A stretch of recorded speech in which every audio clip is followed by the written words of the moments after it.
Welcome back to Saga of Three Kings. This is session number 52, Out for Justice.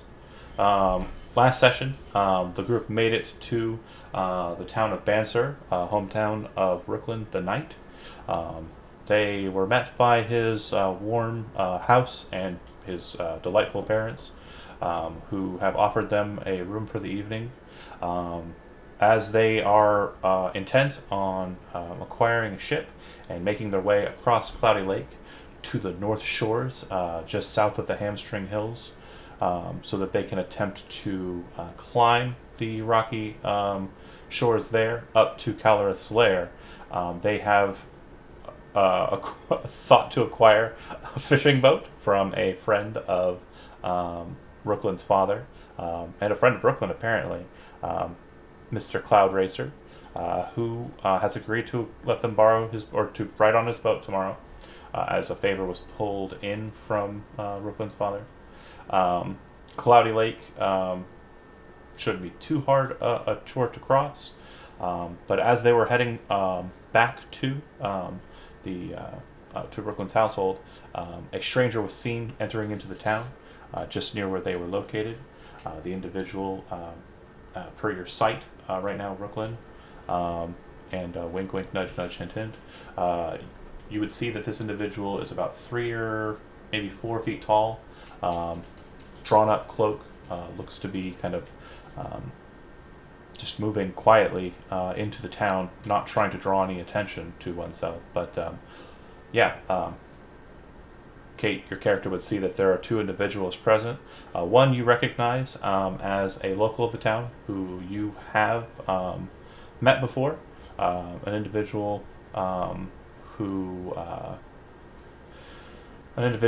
who has given hearth and home to the wanderers and travelers of the Osmuten Knights before, and the mercenaries that have traveled through as well.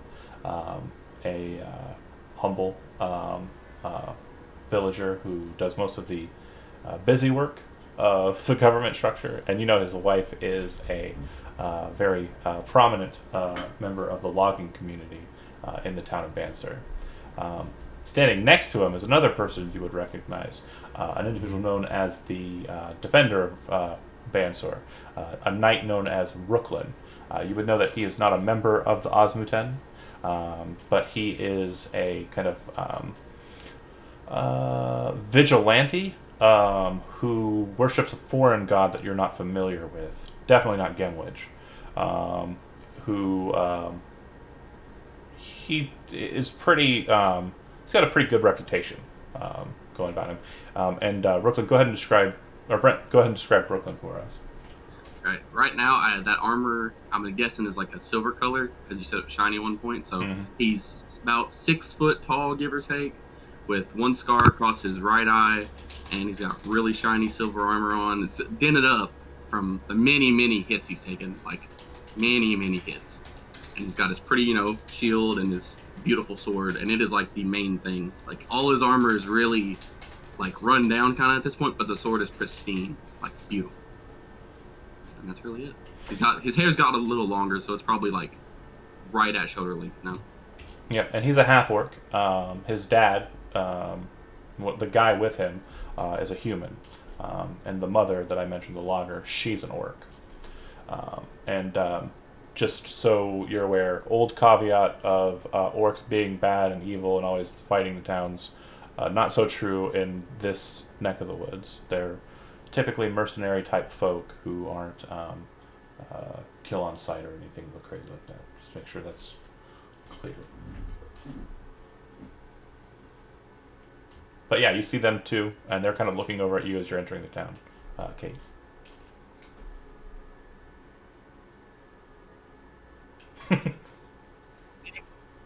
All right. Do you just kind of avoid them and kind of move into the town, or do you want to engage them? You said I've met with the one before? The father, yeah. Yeah, I'd probably go talk to him. You see him kind of like raise his eyebrows and then kind of lean in towards the knight. Rooklyn, you hear him whisper to you, "I think she's with the Osmuten. Be wary." and then he kind of turns back and kind of gives you like a smile. Brooklyn, you've seen this smile 100 times in your youth. This is the smile he typically throws on when your mother is mad. Basically, it's the I am going to try and seem pleasant so no one beats the shit out of me look. And he kind of says, "Hello there. You're coming into the town a bit late. Do you need somewhere to rest?" Yes. He looks back to Brooklyn, and that face still kind of like he's locked in the compliant husband face, and he kind of looks to you and says, kind of like hoping that you'll take over the conversation. Nudge, nudge. The image in my head. I'm trying to get out of it so I can stop laughing. Okay. Why are you so? You broke up. I was asking her why she was by herself. Normally they travel in groups. I had a difference of opinion with the rest of my group and was attacked, and I am no longer with them. Okay. I'm gonna lean over and whisper to my father that even if she does turn out to be lying, I'm pretty sure she can't handle 5 other people, so we'll be okay. With your passive perception, by the way, Kate, you hear both of the whispers that have gone back and forth, and the father kind of like he's listening in, and he kind of goes, "Oh yeah, that's good. Well, I've got an extra cot we can spare you. Feel free." And he kind of heads that way, and he just as he kind of turns, like the face turns to a "oh god," and he kind of walks to his house, leading the two of you that way. This is Rooklin's father, or this is the girl's father? Rooklin's father is the one Okay. that seems to be nervous of the situation because, again, can I give away the game here, Chody, or What? never mind? Anyways, he appears to be very tense because she is a known Osmuten, and he Yeah. doesn't know how this is going to work out, and so he's tense. He leads the two back to the house. And you arrive back. So if I remember correctly, last time we were worried that the Osmutan were doing bad stuff. We're pretty From what much convinced that... Go ahead. I was gonna say we're pretty much almost 100% certain they're evil and that they're helping Calarith, but the appearance that they have in this town and probably many small towns around is that they're folk heroes essentially. Or Yep. they're like helpful. Yeah. Yep, got it. On board. The I door believe the army of 100 that just marched north is going to pincer the Carios from Bluegate. Sorry, John. No worries. But that guy's a small fry, so. Okay. Major city. So the door opens about 10 or so feet behind the father as he enters in. Are his son and another individual. Kate, as you kind of pull back your hood and kind of enter into the hearth of it, if you want to describe your character, go ahead.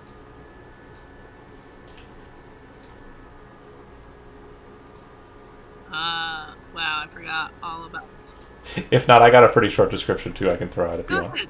Okay. Yeah, so she's wearing an elvish cloak, dark green, hood thrown back, seems to make her more prominently pop out in the room. Underneath the cloak, she seems to be wearing a kind of yellow garb, which is kind of ornately designed with gold or possibly some other gold-like metal filigree in the patterning of flowers, sunflowers, and the like. She's wearing a pair of gloves. The keen-eyed of you would note that one glove appears to be slightly different make than the other. The left hand being the stranger of the two gloves. She wears tight leggings and kind of long boots. And she looks like she is a very mobile individual. She kind of looks like a scout to some of you, just in build and in just attire.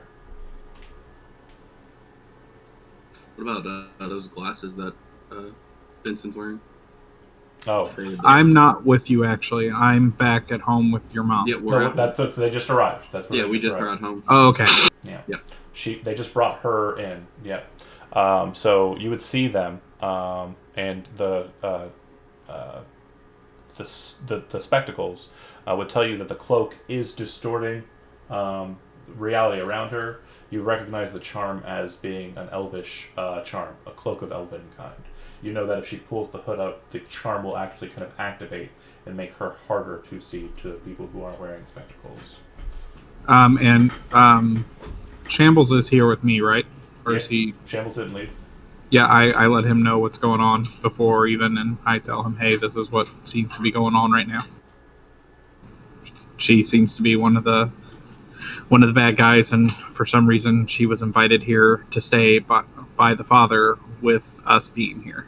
Do you whisper that before she arrives or after? Before she arrives. Before. And I think, is Grok with them as well, I thought? Yeah, but it sounds like he's whispering to Shambles directly. Yeah. Yeah. You would definitely see that Benson, like, since the whole start of this, has been very, very worried, kind of very somber and kind of, like, serious, especially since the mother left the room and everything and went off. He's been kind of quiet, but I would definitely let Shambles know, hey, it seems like this might be a trap. They're sending... You're trained in Arcana, correct? Yep. Make an Arcana check. Okay.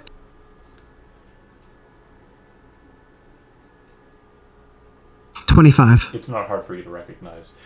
Benson's concentration is on some sort of spell, and you can tell that he's actually manipulating it as you've been sitting there talking to the mom, and also before that when the mom exited the room and you were talking to the dad.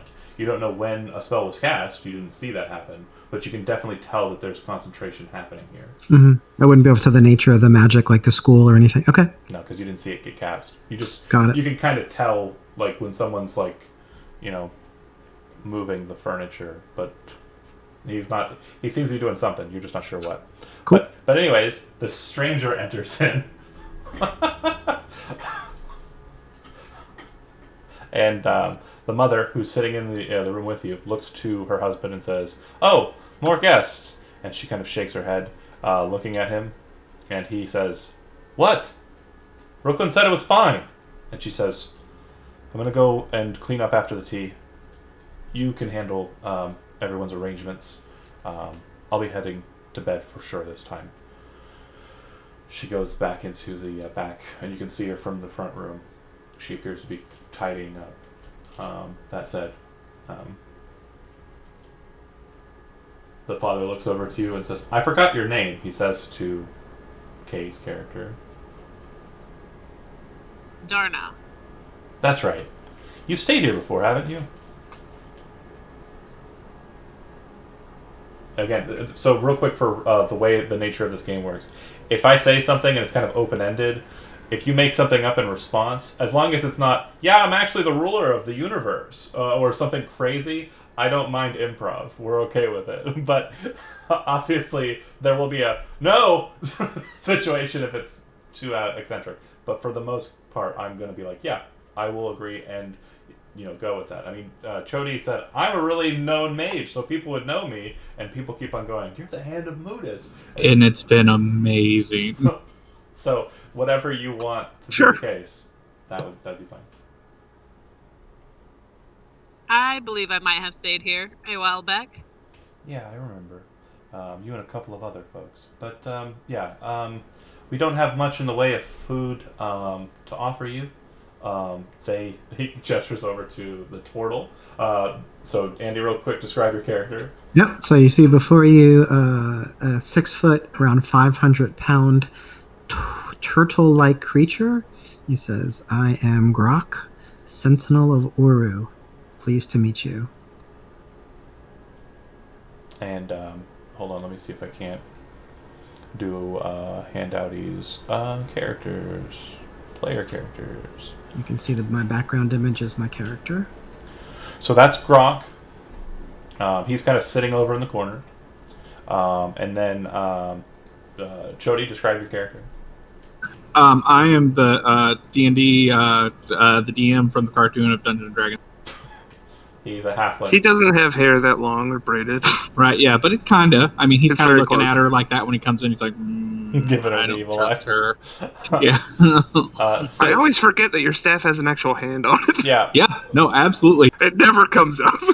I can wave at people with it. And then Or slap them across the face with it. Yep. I actually don't have a headshot for Shambles, but describe your character. It changes a lot. You'll see my character standing behind Benson. It's a rather large metallic construct, sort of a robotic machine person. You, Very heavy in the hands, wearing a by now probably tattered, formerly fine robe. you would recognize these as being the automaton guardians of the dwarves, but you thought that they were not sentient. They weren't living creatures, and they had kind of pre-programmed kind of defensive patterns in the city of the dwarves to the north, Goodrock, which you haven't been to in a long time, so maybe they've upgraded. Who knows? And then, of course, we described Brooklyn already, and then we've already described Darna. So, great. You're all in the same room together. Side eye. It's the exact same situation here, just awkward silence. Yeah. So, Brooklyn, who's your friend? Is this Sally you were talking about? No, definitely not. What brings you to town, Dorna? I had a difference of opinion with my group, and they attacked me, and I left. It must have been quite a difference of opinion for them to attack you. Yeah, they're evil. I'm not. Can you say more? I can't find my notes. Real quick, just to quickly summarize. The Osmuten Knights are in league with cultists and thieves. And the Osmuten Knights, as you understood it, were do-gooders, people who helped. And you fought alongside them, but when they said that they were going to assist in the murder of the militia of Bluegate, you and others like you decided to fight them.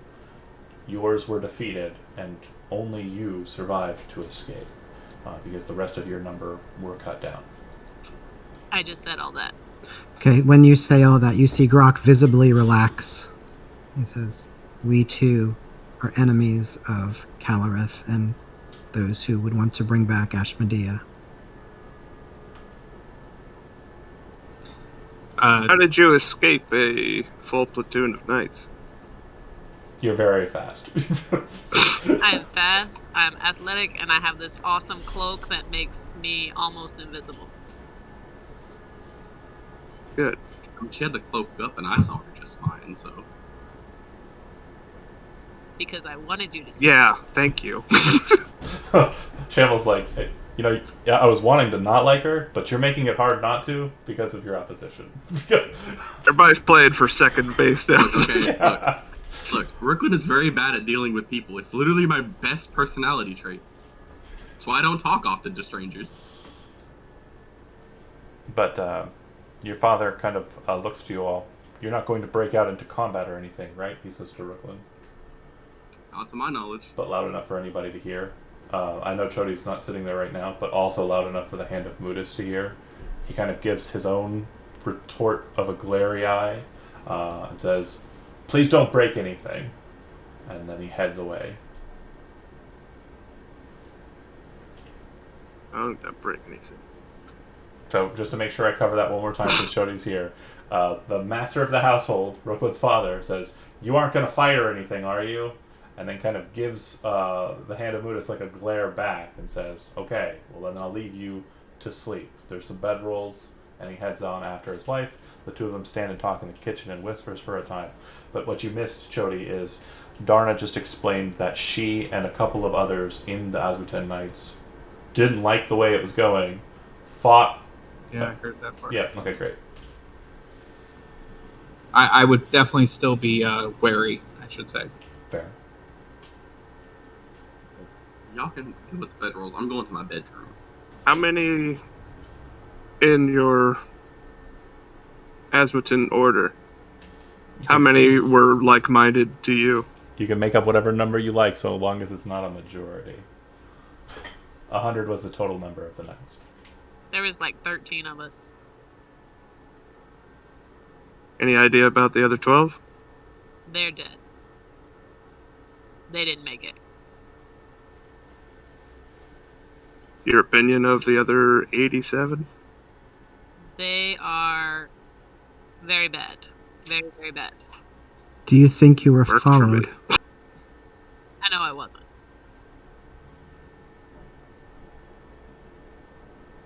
I made sure of it. On that subject, did we tell them that we had cured the boat or no? No, it literally went straight into who the fuck is this mode. So Fair enough. Okay, I would- we're sitting here. I'm gonna tell them we did also acquire a boat and an extra companion. I would ask how long ago it was since she's been at Calor's Lair. I don't think she ever made it there. Never once. Never once. They were marching to back To it? them up from Okay. Bluegate side, and she Okay. defected from there. I hope that you're firm in your resolve against him because that's exactly where we intend to go. Kate, real quick, is it your intent to these individuals who you've just met to give them an idea of the motions of the Asmatan Knights? Do you want to basically explain as you understand it? Yes. If they are enemies of my enemy, then I would divulge what I know. Okay, perfect. So I'm going to go ahead and draw a couple things on the map. I'm going to go ahead and denote them. So you should be able to see the city of Bluegate, the town of Banser,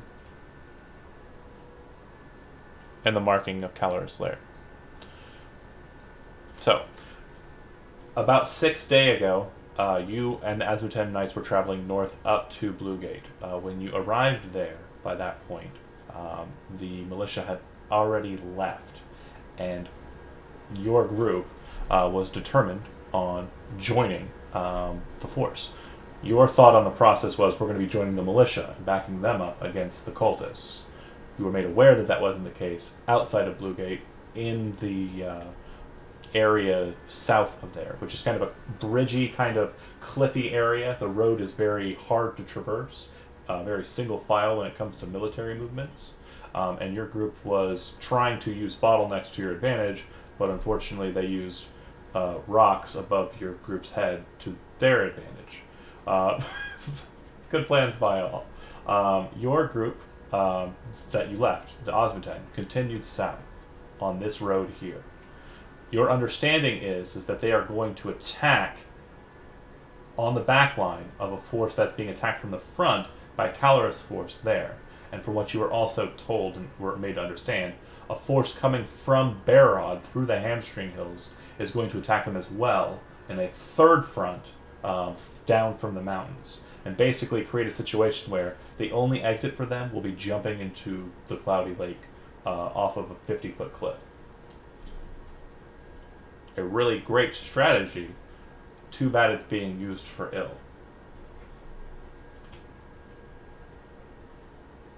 Everybody understand?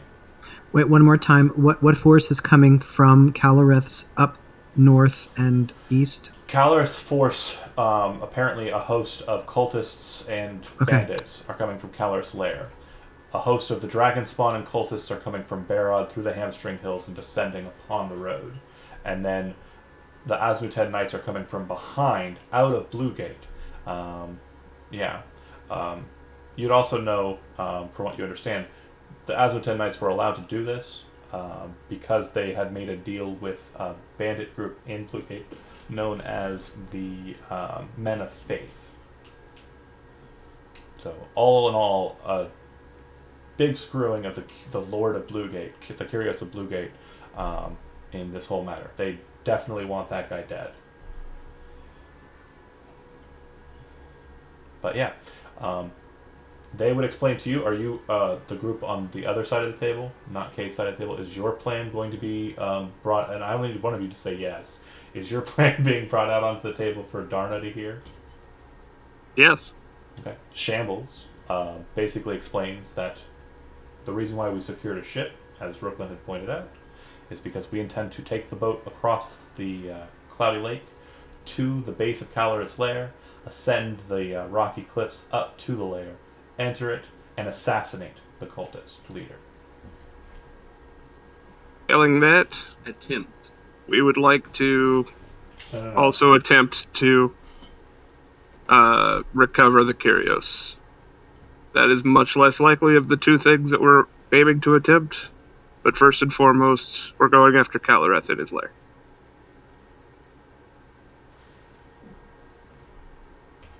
He will soon have a lot of backup. How do you figure that? Because I know the group that I just left is headed there to back him up. So we won't have a lot of backup. They will No, have a lot of that's backup. what I said. Yeah, so because we're a small group, we were thinking that we would not get involved in the big fight that's going to happen. Unfortunately, the Curious are going to have to pay the price for that. But we're going to go into the lair and see what we could find there. I just thought of something out of character. I really hope Calareth doesn't get lair actions. He will. He totally will. Yeah. His name is on the map. Yeah. He will most definitely. It literally Come off it. It literally says Calareth's lair. Like There might as well be a full bar for actions. Yep. No, that's why I was like, we are going to die today. Here's what we do. Perhaps. We all of us except Grok die, okay? And then he just revivifies us and runs. That's not gonna work. It's a group revivify. It's a new spell. Ride or die. Let's go. I could reincarnate you. I need a whole lot of Darna, do you have any input as far as what we had to do? Would you be interested in assisting us?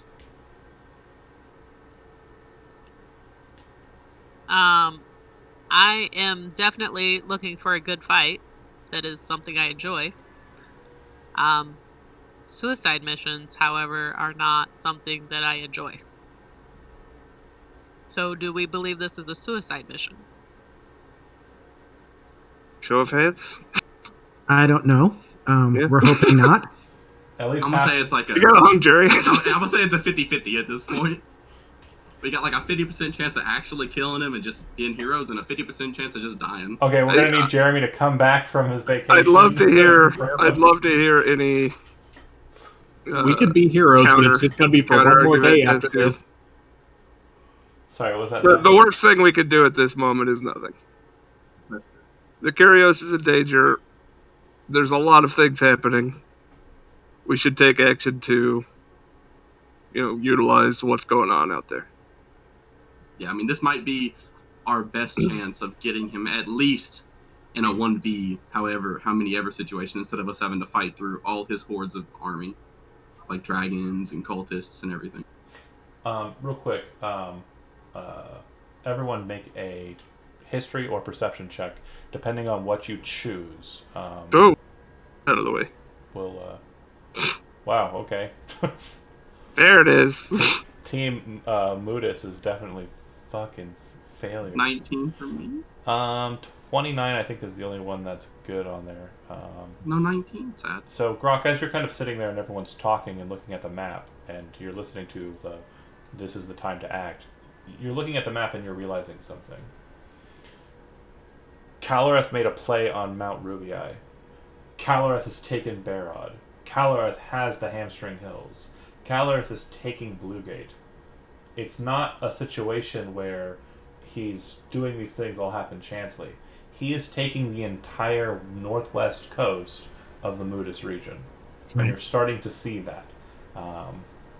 If you let this happen, it's just going to be a matter of time before Purple Light falls, Bonrock, and then he can make his way through the Ice Fangs just by going underneath them through the Redoubt. You know he has access to attack Mudis in a more strong fashion than his last effort. Right. So he would explain that to the group and say that I am sworn to try to stop Calareth. But even if you're not so sworn, it will be protecting all those you love and know.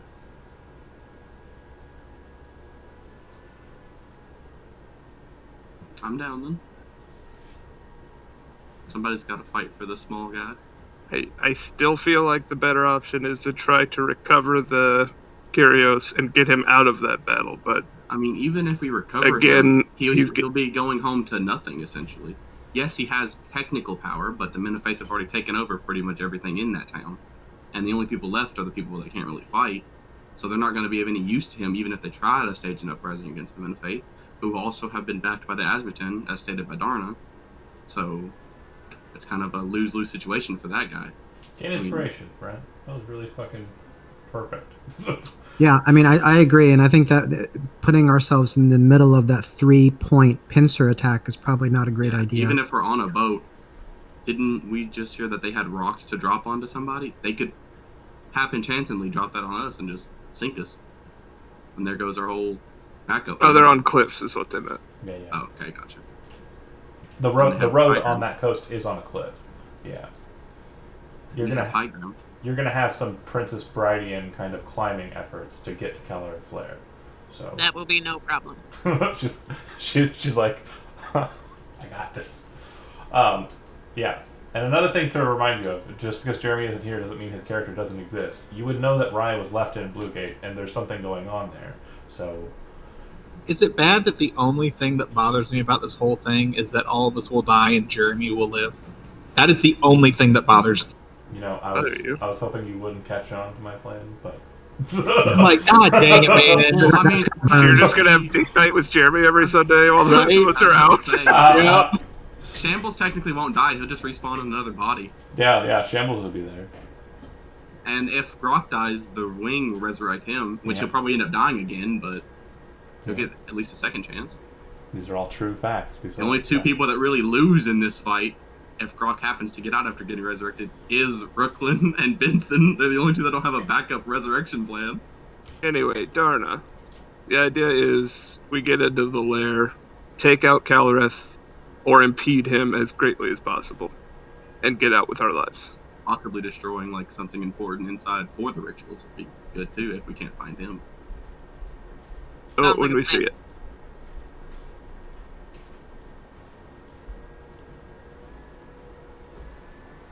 Good in a fight? Sounds good? Okay. All right. Sleep.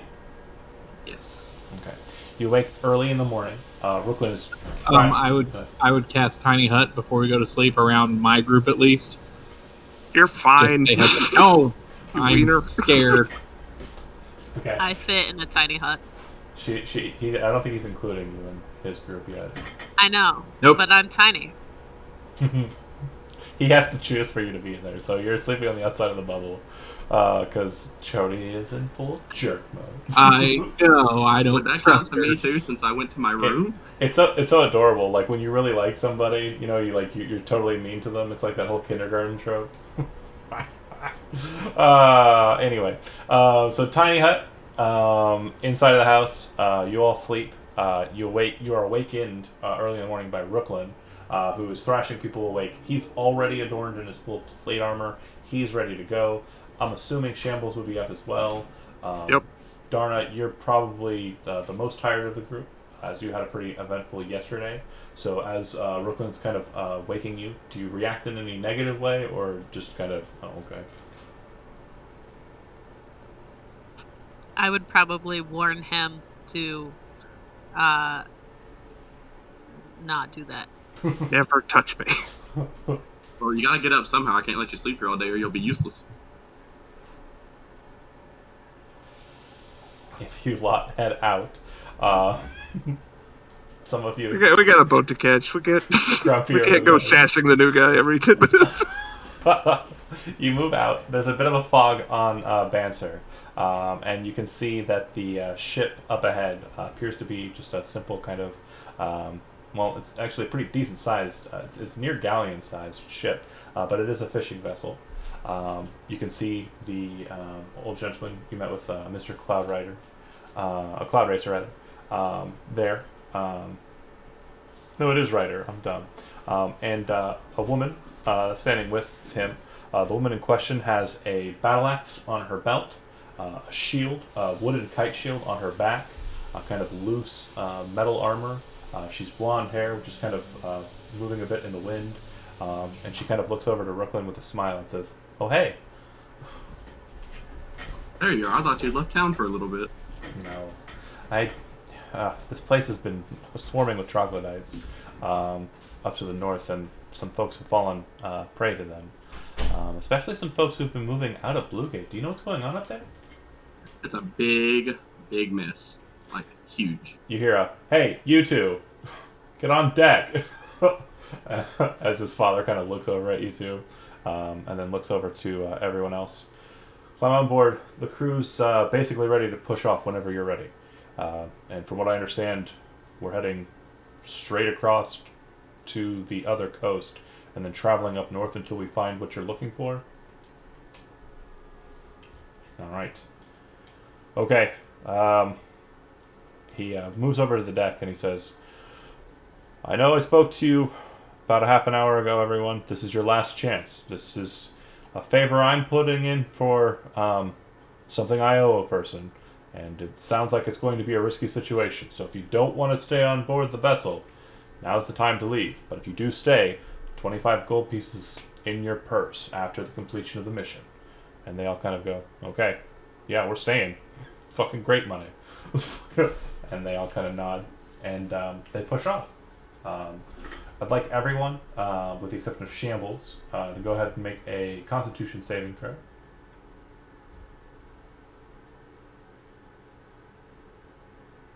I'm fine. Good job, I buddy. got a 10. Top left, Kate, kind of towards the middle there. You should see it says saving throws at the top there. And there should be a list of strength, con, etc. See it? Nailed it. Yep. Okay, so you're all fine. The water's not terribly choppy. It's a lake, but it's a pretty decent sized one. So yeah, it's not choppy. It is a bit foggy, but the fog seems to kind of slip away about mid-morning. Now, looking at the map as we have it, the path of the crew will be as follows: up the coast 1 hex, straight on across, and then it will be a shift over because they will not know to kind of go in that direction. They won't see it. So that being said, looks like 1, 2, 3, 4, 5, 6 hexes, and that will be done in it's about an hour's travel for each of the boats, pretty fast. So go ahead and give me 6 d20 rolls, whoever wants to roll them. Go ahead, Kate. So yeah, if you go over to the left side, the dice roller should be able to roll d20s. You can roll one at I a didn't time, mean to put pressure on you. or you can roll 6 of them. Okay. Okay. 1, 2, 3, 4, 5, 6. Okay. As you make it to the coast, you see him kind of looking up the mountain and kind of looking to you lot. As you kind of direct him, you tell him to continue northwards up the coast. He nods his head, directs his crew to do likewise. As you kind of make your way around the peninsula and can see up on the mountainside a structure that stands somewhere around 120 feet off of the waterline, high up in a craggy kind of spot, a roost, if you will. It appears to be a completely obsidian black wall that stands about 50 feet on its own. And you can see that at the tops of it, it has crenellations that appear to be spiked, like a kind of thorny crown set atop this black stone building. From what you can tell, there's no apparent entryway, no windows, no anything to that effect. And as you're kind of looking at it and coming around that way, you can see that the main point of egress into the structure appears to be a long bridge that runs across a very large chasm between two kind of high rocky peaks. And as you're coming up that way, all the crew start to kind of yell out warnings, and you hear one word that would definitely cue kind of a thought experiment for those of you trained in Arcana. You hear the word Leviathan being yelled out as they are moving it about in the boat. That said, the captain starts kind of looking around, directional pointing from the crew, and he seems to be looking southwardly towards the peninsula where you just kind of came around. and you can see him kind of looking to you lot and saying, should we try and outrun it, or this is where you want to be, right? Where are we exactly? We're on the peninsula just outside of his base. So yeah, it's complete. It's complete. There's no landing point. There's nowhere you're going to be able to kind of just jump off. It's going to be taking a smaller boat and climbing up, right? He can't get too close as it stands, but you're as close as you could be, just around the peninsula. If you kind of look at it without the token there, you can see how it kind of comes around, and there's like a little inlet. You're in that inlet, and then up the cliff face in that inlet is the fortress. Does that make sense? Yeah. Say to the captain, can you outrun it? We can try, but we would have to turn back and around. We'd have to, or head north, one or the other. You need to make a decision quick. Either you're leaving now, or we're running. Catch you guys later. Yeah, we can go and leave. Okay. If you have, Collect my wizard and disembark. if you have, and I know one of you does. If you have vehicles water, I would like for you to go ahead and make a vehicles water check. And I know that Benson should have it. He's a river folk, I think. I don't believe I do, but You're a river folk halfling, aren't you? yeah, Riverkin. Yeah, you get it. You get it an 8. You should have it on there. Oh, it doesn't. Yeah, it doesn't say it on here, but okay, cool, I got it. That's weird. Yeah, because Vale can have Vehicles water. I'm sorry. Yes, I do. Tool. Okay. It's under tool. intelligence. Is when it queries, you're going to want to select intelligence. So you said roll intelligence? Roll. It's when you click on that skill, it's going to ask you what ability you use. You're going to want to use intelligence. It's not. I click on it, nothing happens. It should. Hold on a second here. Oh, here we go. Intelligence. Yeah. 25. You would know exactly what needs to be done. And you literally drop into command mode and start saying the things that need to be done. I am a landlubber. I have no idea what the things that need to be done.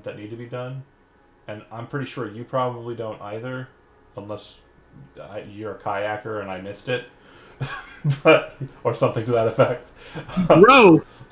You literally are telling Brooklyn exactly what to do, Shambles exactly what to do, Darna, who you just met, exactly what to do, and you're forceful enough with your commands, and they all sound reasonable enough that everyone does it. Also, you're telling Grok what to do. I forgot to put him in there too. But you tell everyone what to do. The ship is immediately dropped into the water by the group and loaded and starts to row out in that direction. You can have 2 rowers on this boat. Who would you like to be your 2 rowers? Shambles and Brooklyn. You sure not Grok and Brooklyn? You mean Grok? Oh, Grok and Brooklyn. You got the muscle boys. Yeah, the muzzle ones. Which one Sorry. do you want to be your lead? Of the 2? Well, it would be their choice. Which one do you want to be the lead? Grok. Yeah, Okay. yeah, probably. So that Brooklyn is assisting you in the rowing process. Grok, you are rowing. If you have vehicles water, you can make a vehicles water strength check. If you do not have vehicles water, just make a strength check. Alright.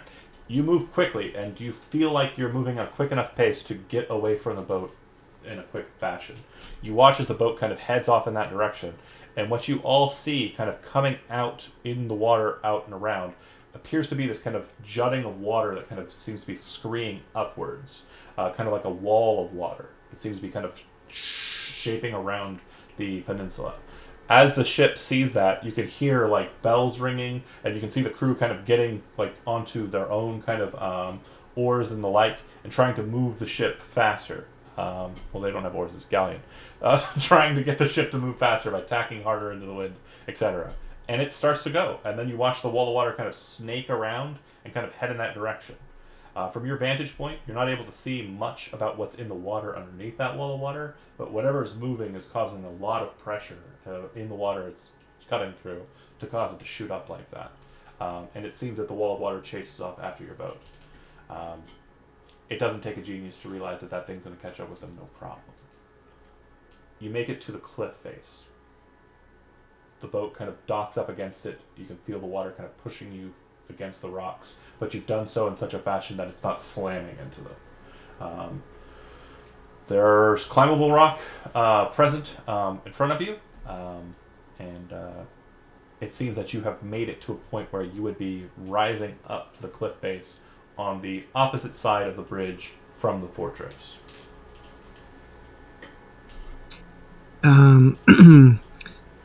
Grok would turn into a giant eagle and would offer to grab Benson and fly him up. Would anyone else need help? I can fly too. Okay, never mind then. Brooklyn cannot fly. Brooklyn, he would grab Brooklyn and Darna, I don't think can fly, and she's not terribly heavy. Could I carry them both? I'd say so. Okay, cool. Let's do that. All right. Darna, are you okay with being grabbed by a massive giant eagle? Don't worry, it's just me. Or do you want to try and ride it? Last time someone rode an eagle in your game, it didn't end well. No, that's why I suggested it. Do you want to ride the eagle, or do you want to just be grabbed by it? I'll just let him grab me. Okay. Snatch, and then Benson, you cast Fly. Yep. Shoo! And Shambles, you are flying. I'll start climbing.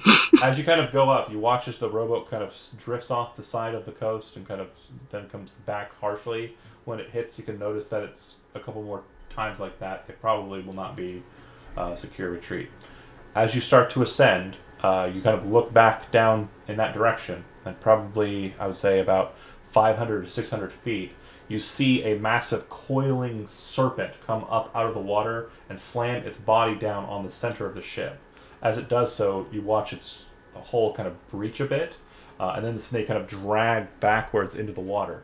It doesn't seem to have broken it in the first attempt, and you then watch as the ship continues on, and the serpent creature doesn't seem to rise up again. Broken, the ship kind of sails off to the north-northwest. Based on where you're at, your presumption is it's probably going to limp to Kelswar. All right. Are you flying just straight up to land on the building, or do you want to land on the bridge, or where are you heading directionally? Can you describe the area a little bit? Sure. So you've got the cliff face that you're currently rising up. There's a gap in between that and another kind of peak. In between, there's a massive bridge. On the opposite side of where you're at, there's a black fortress that rises up out of the stone. Looks like it's kind of set in kind of a roost on this cliff face. There does not appear to be any entrances. The roof appears to have kind of thorny kind of barbs coming out where crenellations would be. And then the bridge seems to lead to nothing, just an opposite side. So I guess Grok would come by the bridge and stay in his eagle form to give them a chance to decide upon their route. Okay. So Darna and Brooklyn, do you, not being flying types, would you like to get on terra firma and then cross the bridge, or do you want to go on top of the fortress? Where would you mention to direct? We should probably land, because if we go to the top and we have to climb down or something, I'm out of luck. So You're great at climbing down. I'm great at falling. Come off it. You did great last time. Killed that troll. I did kill that troll with the fall. You know, I seen him down there. I seen Shambles struggling with him. Had to Yeah, I RPO, was in trouble. That guy was about to beat my ass. I'll do whatever he does. Okay. Yeah, I'd say we should probably land, though, because I don't feel comfortable just landing on top of it and just being like, oh, if they're just body left over, they know we're here now. Okay. So it sounds like they want to land on the opposite side of the bridge. That's fine. Okay. Benson, are you following the eagle? Or? Oh, yeah. No, I'm following them. I'm not going anywhere by myself. Makes sense. And he just stepped out, but I presume he would follow Benson. Okay. As you kind of rise to a certain height, what you notice is that there seems to be a strange kind of miasma or cloud lingering around the bridge. It seems to not be visible from a certain distance, but as you kind of get close to it, it starts to kind of become manifest. It's a slightly purplish, kind of bluish cloud, and it seems to kind of warp and twist around the bridge. You would also notice that this appears to be present around the building as well, and it seems to kind of just linger. If you'd like, you can make either an Arcana or a Nature check if you're trained in those skills. Again, determining the result is different depending on what you pick. Can I do that in eagle form or not really? You're a wild shaping? Yep. Yeah, you have all of your cognitive abilities. You just can't Cool. talk. 20. Okay. Crap. I'll try. Nature is really bad. I'll try. Yeah, not good. Okay. So Arcana would tell you that there seems to be some sort of plane distortion about the bridge and the building. You feel better for having chosen not to go straight up into it, because heavens to Betsy's knows what would have happened had you entered into that weird distortion. That said, and it pretty much just sprang up out of nowhere, it just appeared to you. As you fly up and kind of land onto the rock, there's a massive pathway that leads down, heading towards Bluegate. You would see that there do appear to be the remnants of what looks like a force that has moved from this point, based on the number of kind of just the size of the former camp. Your presumption is there were probably about 500 individuals present at this camp that were moved at some point. And then across the bridge, sorry, hold on a second here. For some reason, I can't find the map. And that's no good. Mm-hmm. Oh man, that sucks. I forgot what I named it. Bear with me. What's it? Describe it. I'll help you. No, the name of the map in my list of maps. Hold on. Caloreth map. It should be. That's what I thought I named it. Map of Caloreth Flare. Caloreth Town. I don't remember. Oh man. Bad Guy's Big Home. If you don't remember, no one else can. Right. I know. got this. Bad Wizard drawing. Nice looking hammer guy. What was it called? I'm the best. I remember you saying there was like a temple, like the temple had a different name before it was his lair, so maybe you named it that. I don't remember what the Map name marker map. Pretty Peak Princess T-set. That sounds it. Yeah. Yep, that's it. Got it. What was his name? Garrick something? I remember. I got it. Did that help? Did we all help? Yes. You sure did. That's good. Making the dream work. You would land on the opposite side, and you would see that the bridge does appear to have kind of a broken kind of fortress on the non-fortress side, just a small kind of gatehouse.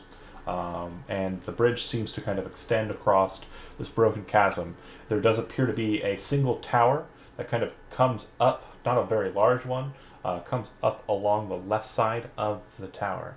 You can see into the miasma, and it does look like it's kind of a strange shifting kind of state. It appears to kind of undulate, and it seems to change colors as well inside of this strange state.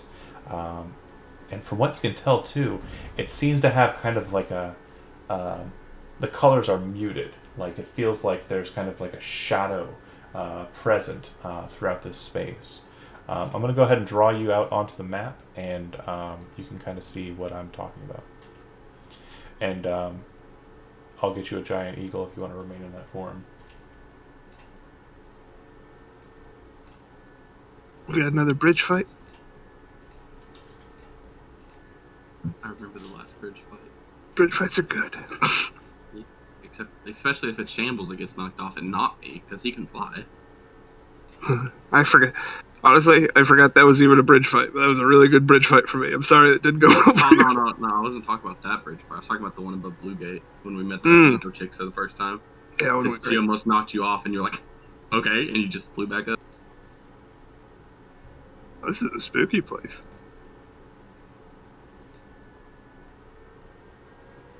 All right.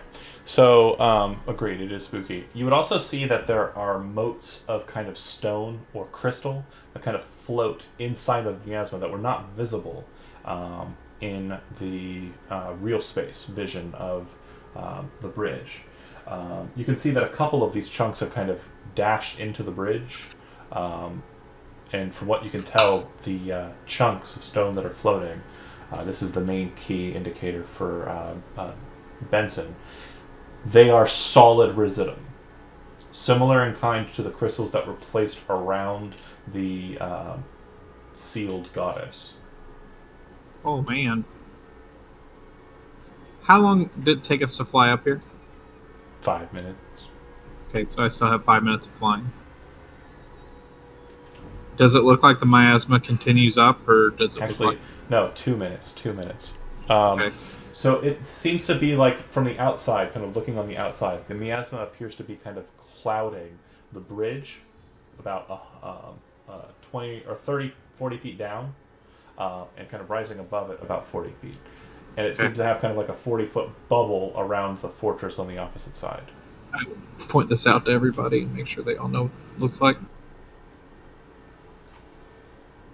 You would know entering the bubble is going to be necessary if you wish to enter into Spooky Town.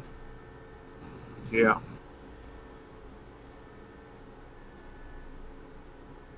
So you said around the lair, the residuum can be used, I'm guessing, as a kind of a power source to power charms and things like that, I'm guessing. In a dust pattern, it can. Solid stones like this, no. You'd have to break it up. But you would know that solid chunks of this glass have power in them and are usually kind of residual of great and powerful magic, similar to kind of plane shifting, warping material plane into a remnant of another plane, twisting the nature of the material plane so that it kind of creates a pocket dimension like this appears to be. If you hit them, will they explode or anything? Probably not, to be completely honest. Okay, just checking.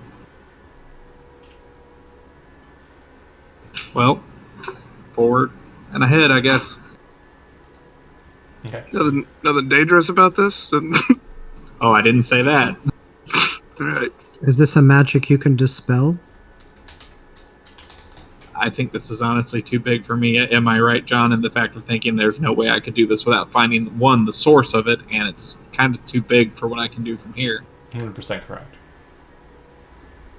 Yeah, so we're wading through this. All right.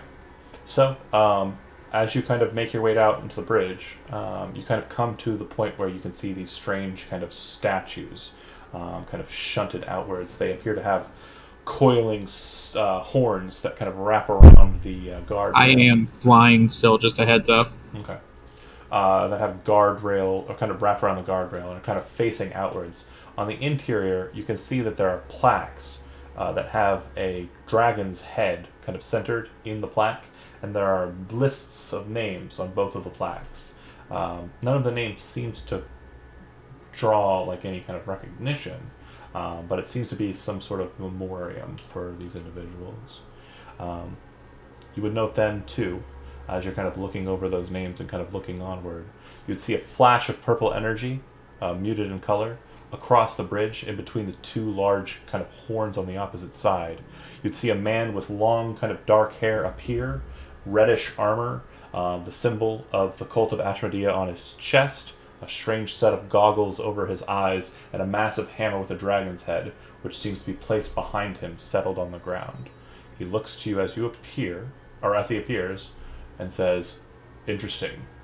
A very unexpected twist of circumstances."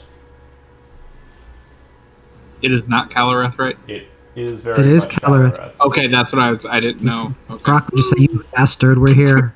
Tell us where Calareth is. Where's Calareth? I don't know. Why did he let you borrow his hammer? We're not here to speak to a messenger. Bring us to your manager. Calareth kind of looks to you all from this distance, lifts up the hammer, takes it into his left hand, And as he kind of grins, you see the head of the hammer kind of pulse with greenish energy. So then, shall this be this? Shall this be the end of it? Cool. They're all long maps. Yeah, I know. 19. Is it the same art pack or It is. something? It's the same. It's the same artist. Yeah. It looks like it's the same dimensions as that. Yeah, they like drawing. What was it called? The Mundy. Yeah. The name of the artist is it's two artists, Says Peku or something like that, and It's really good artwork. It's just really they're good. weird really dimensions. Long. Yeah. They're just really tall dimensions. It's harder to Yep. capture on camera because it's long. Fair. It's long up and down, not long sideways, which would work on a widescreen. Did you get my initiative, or do I have to reload? If you hit it again and then put the one that's right in there, that's fine. No, I meant like my thing says connection status for. You have to select your token. It takes a minute. Yeah. Yeah, Reading that you had a 6 initiative. yeah, I did. So no, I don't think it loaded to the turn order. There you go. Okay, I'll have to change that to 6 once it loads up on my screen.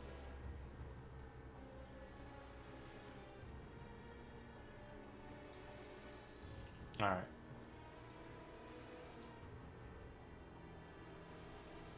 Oh, he didn't get on it. Hold on.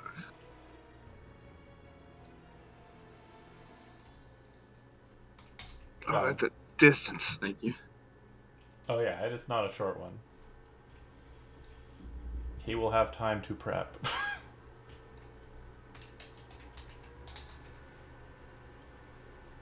But so will far. we.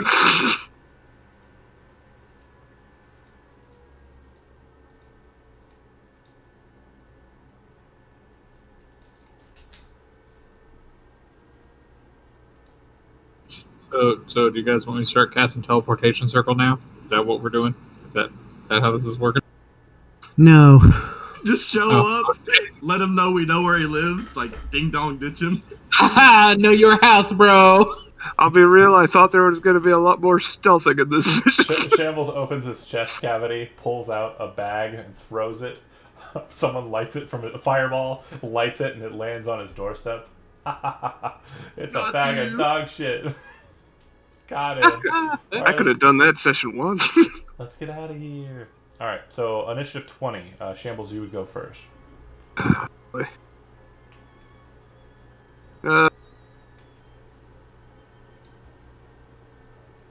Doesn't look like he's moving from where he's at.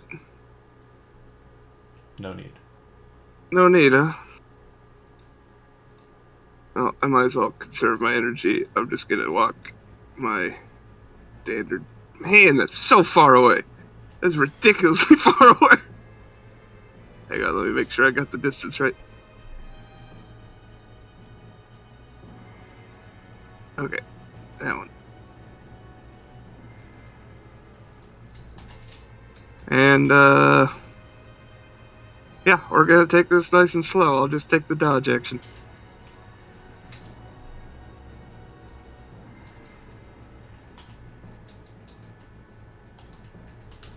Perfect. All right. Also on 20, you feel this kind of feeling and kind of this strange kind of distortion of the world around you.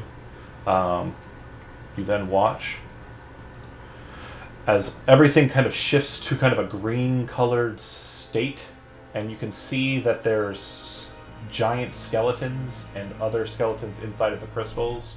You see that beneath you, the ground seems to disappear. You can see what appears to be a massive coiling serpent kind of moving through the gaseous clouds, and chains that seem to bind what appear to be souls present throughout.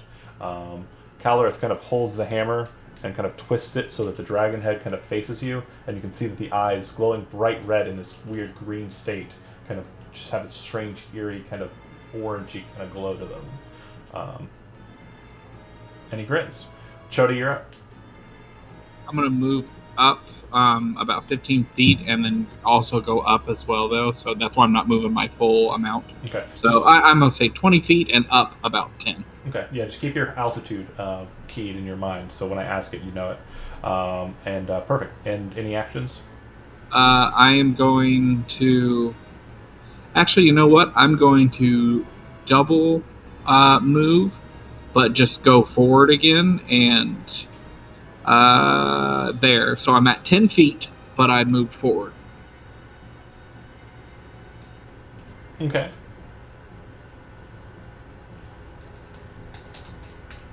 All right, Grok. Yep, Grok is going to use his conjure animals. And I would like to bring forth a griffin. Okay.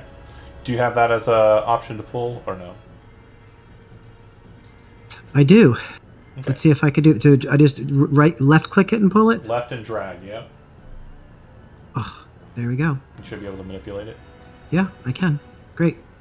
And whatever the range for that spell is, you can cast it out that far. It doesn't have to be next to you. Okay. We're going to go beside Benson then. Okay. But on the ground, right? Sure. Okay. Alright. Alright, on Caloris' turn, you see him grin, raise the hammer upwards, and as he does so, you watch as coming out of the miasma above him, a shadowy figure. It descends down, and as you see it falling, you immediately recognize it for what it is. A dragon. A massive white dragon, its flesh peeling back from the skeleton underneath, slamming down on the stone before him. Shit, is that Freemus? Smooth brain. No, it's not Freemus. It is Freemus. It's the No way corpse. it's It's the Freemus. corpse of it is Oh, looks like he pulled the Game of Thrones on us. He pulled the Dragolich, Game of what's it Thrones called? on us. It does appear to be just like Freemus, except that it's falling apart. Don't have those fancy gauntlets no more. No, he sure doesn't. You got him there. At least Shambles gets to punch him again. That's a bonus. Correct, yes. You are right. This is a gift. This is your Valentine's Day. Remind me gift. to slip Calareth a $5 bill. Alright, that's his turn. So yeah, Darna, this is definitely shaping up to be a nightmare. Oh wow, why is he so small? That's perfect. Leave him. Oh, you little. That weird. Okay, now he perfect.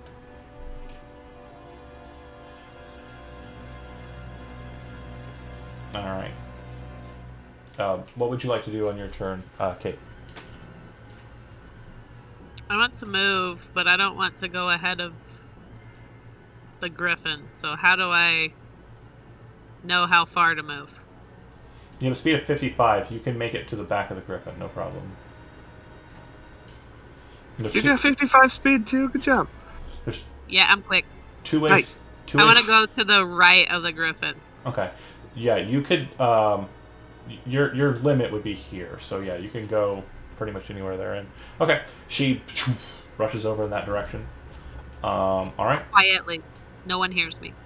She does not seem to be. Oh, sorry. I forgot one thing that might be super useful for this. While we're moving through the cycle, Kate, you do have an action, but Dodge. you should.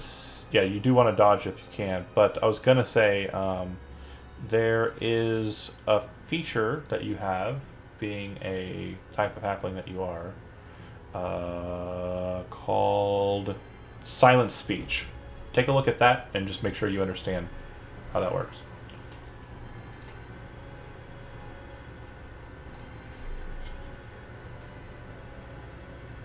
Cool. Brooklyn, you are the one that is up. I'm not gonna let Shambles sit by himself up there. I'm gonna take the dash action so I can get up next to him. So you can keep up with him. Yes, I have to. I'm not fast enough. normally. Necessary. Thank you very much. That'll be my turn. Shambles, you are up. Freemus is on the ground. Yeah, he landed. His wings don't look like they're capable of bearing his weight very well. It kind of looks like he glided down and landed, not so much flat down powerfully. Take measurements here. Oh, God. It's just Such a long bridge. bridge. Such a damn long bridge. What's the range on a dart? Not 110 Like feet. 20. 20/60, yeah.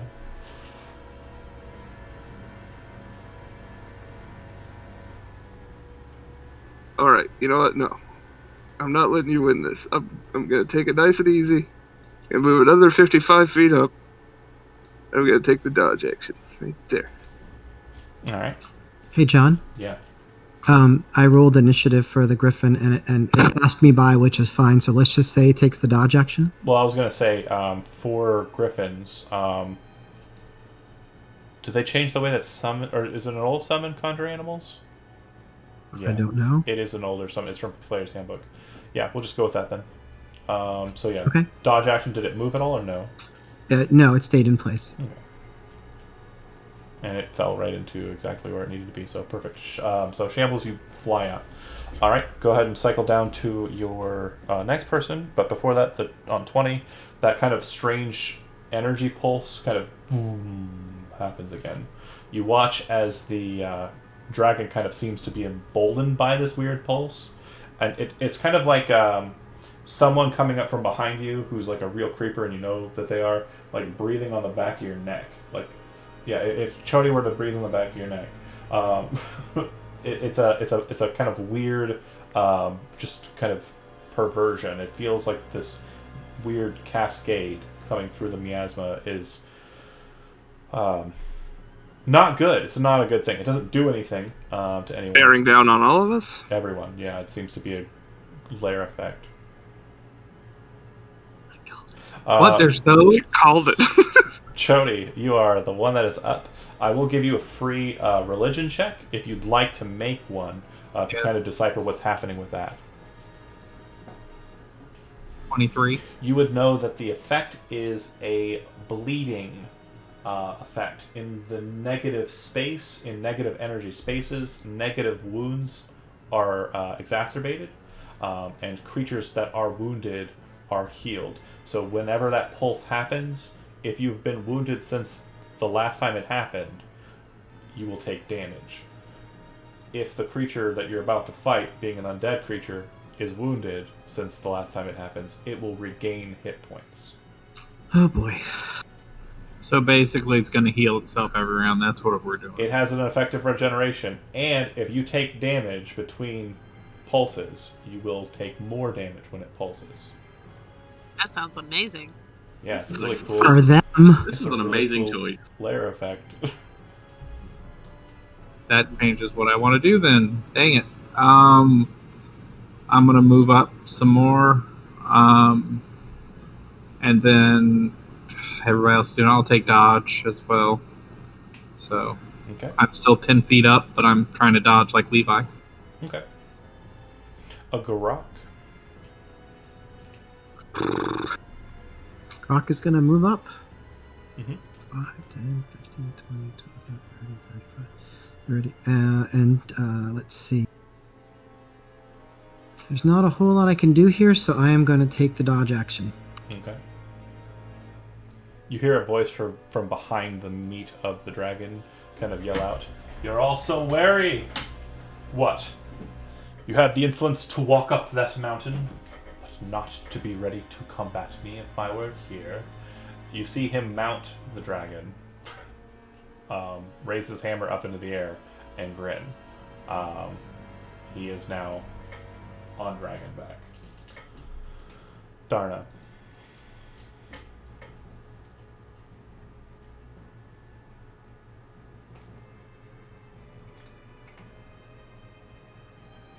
She's thinking. I know. She doesn't want to move away from the meat.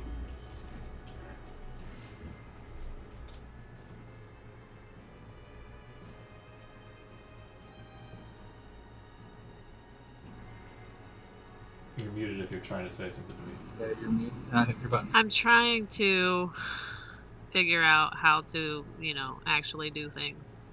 Sure. What are you wanting to do? I can help you if you let me know. See how far I can move. Sure. There's the ruler on the left side. If you click on it looks like a circle with like a little kind of, if you have that selected, click on your token with the left and hold it, and then drag, and you can kind of move to space-wise. Another thing Snap to center or no snapping? You won't snap to center. You won't snap to center. Or no, it does snap to center. It does for each of the tiles. That's correct. And then another thing you can do is if you pick up your token, you click on it and then hold it with the left click. If you press the right click while you're holding the left click on a space, it'll show you how far that is from where your token is. And then if you let it go, it'll drop it. That make sense? I never knew that. Yeah. That would have been helpful. I probably said that before. I don't know if it was in this game. It was probably the Friday Fair. game. I know I've said it 3 or 4 times to them. So, you know, when I'm moving 160 feet at a time, it's a little tricky to go back to the ruler. Well, the other thing too is you can set hot points. So, like, if you want to know exactly how far exactly, like if you're rounding a corner, or something like that, yeah, you can double click on the right while you're holding, and then move to create pit points. And then if you relinquish it after doing all that, here, let me show you. Go nuts. This is not really happening in game, but right. Did you see that tracer come across the screen? I've seen you do it before. I just never knew how you did it. That's how that works. That's nuts. Huh. So, do you just want to move up and get behind Shambles, or Kate? Yeah. Okay. If you go, let's see. I'll go ahead and give you the ruler point. If you go to here, you'd have him in between you and the dragon. And that'd be pretty decent. The Griffin goes next after Brooklyn, so it'll probably move up to take in front of you, I presume.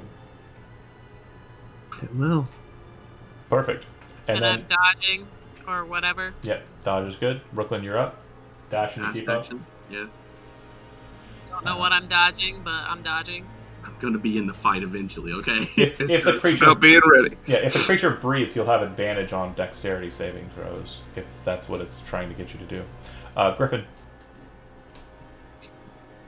And we'll fly here. That's the extent of my movement. So 80 feet and dodge. Okay. Shambles. I'm getting in there. You're not going to have to dash every turn to catch up.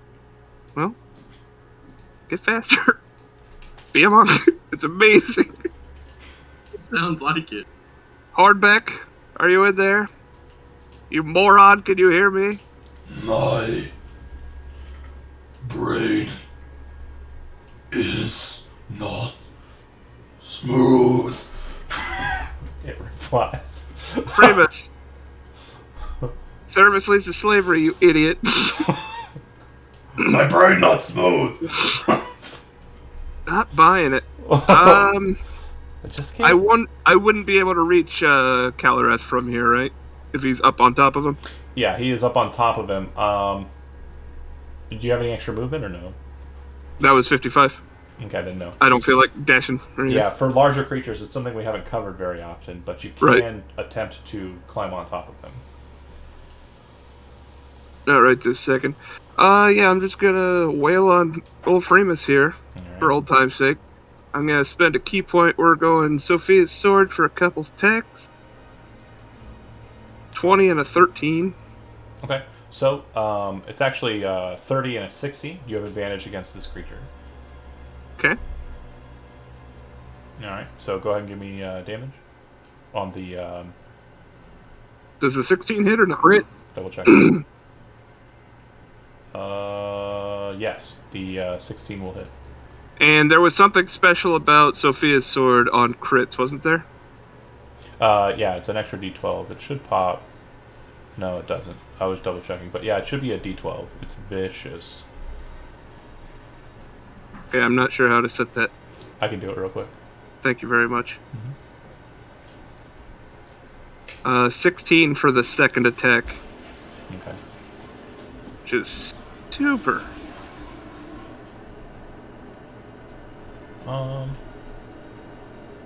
Sophia Sword. And if you see that the damage... Oh, it's already in there. Is it? It's 2d6, not a d12, I'm sorry. Yep. Okay. So that should already have been added in. Go ahead and click on the damage for the crit.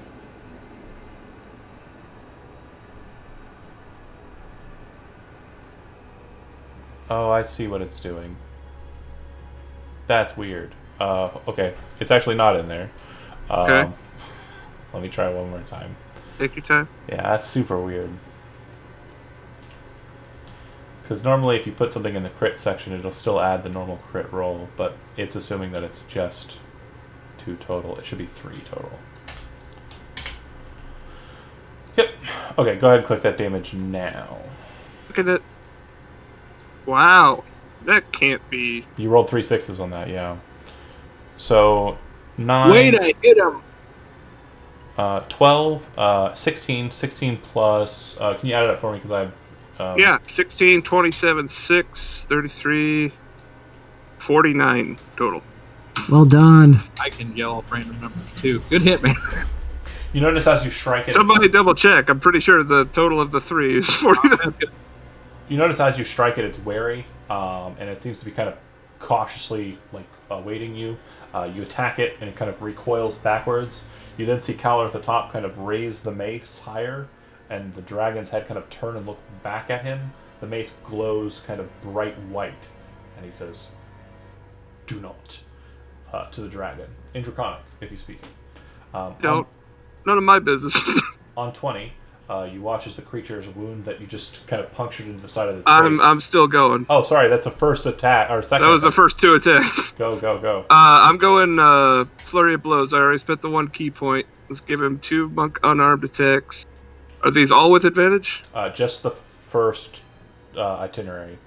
It would have been reaction from Kalar to interrupt after he took the damage from the first one. But The second one hits then. yeah, I'm still allowed it. That's fine. But the third one will not. The fourth one will. Okay.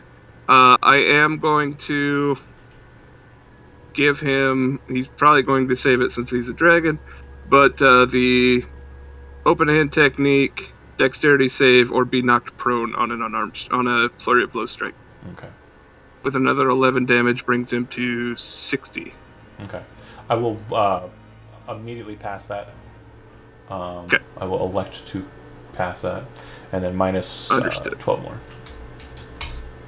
Cool, cool, cool. That's it. It then goes to 20, like I said. After having said what he said, you see the kind of negative energy kind of pulse again. And you see the face where you kind of tore into it kind of reshape back into the mottled nature that it was. It doesn't look like it completely seals the wound. Partially so. So it's not instantaneous full regen or anything crazy. Chody, you're up. I'm gonna go ahead and cast Ice Storm on the air to kind of bludgeon the dragon down. Okay. So the dragon would be immune to the cold damage. It's bludgeoning, it's not cold. Yeah, I know. It's both, actually. But, yeah. Go ahead and throw up the spell for me.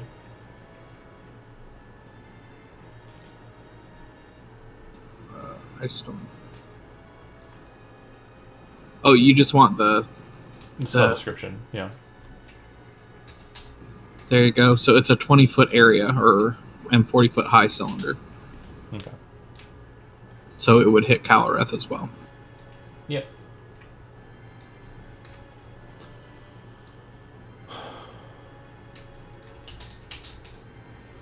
Bear with me here. Take your time.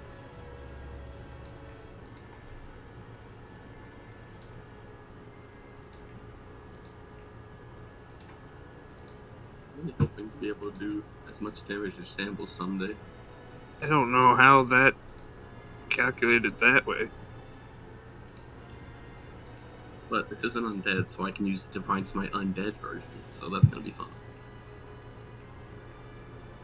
Okay. Get in there, Brooklyn.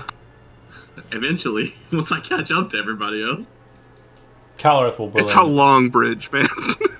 Kalareth will willingly elect to save. The dragon will take the bludgeoning damage, but appears to be immune to the cold damage. Let me double check that. No, it's not immune to the cold damage. It's really weird. Yay! Okay, so the dragon takes the brunt, so it'll be 23. And the priest will take half and half. All right. And I'm gonna, at the end of my turn, I'm gonna fly up here and kind of get on the side here against the wall. But I'm going to fly down. Actually, I need to go back one. I'm going to fly down as well to get against the side there. Railing. Got it. Yep. All right. Grok, you are up. Yep, Grok is going to dash, and that's the best he can do right now. I feel that, Grok. I feel that. Okay. Remember, slow and steady, buddy. You'll get there. Uh-huh. All right.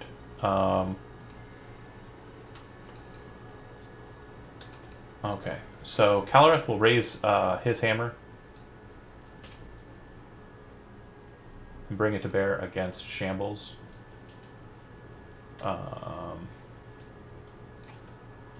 He'll make 2 attacks. All right. So 21 and 15. 21. 21 hits. Yeah. So it's On the gonna be nose. 12 bludgeoning damage, Okay. and 9 necrotic. Within 9. And the second attack missing. And then as a bonus action, you watch as he kind of slam, raises the mace, or raises the maul up in the air, and then kind of brings it down in front of him. You watch as kind of, Wow, that Tear was the hell out of really your good. microphone. That was That was sound perfect. yeah, nice. Perfect. That was I'll have to watch it Yep. back because on my end it's just my funny bone getting nailed. And That it's, was fantastic. It You said was. as he brings the hammer down, then you hit it. Ba-boom. You see him That kind was of, very cinematic. and this dragon wing kind of appears around him for a second and then disappears. It appears to be a clerical spell known as Shield of Faith. All right, that is it for his. With the necrotic damage, that doesn't do anything to my max HP, anything like that? No, just regular necrotic. Okay, I always confuse certain spells that use necrotic. Yep, Thank you. no problem. And then the dragon will go. Just gonna go ahead and lead into it, just quick and get it done with. It rears back and breathes.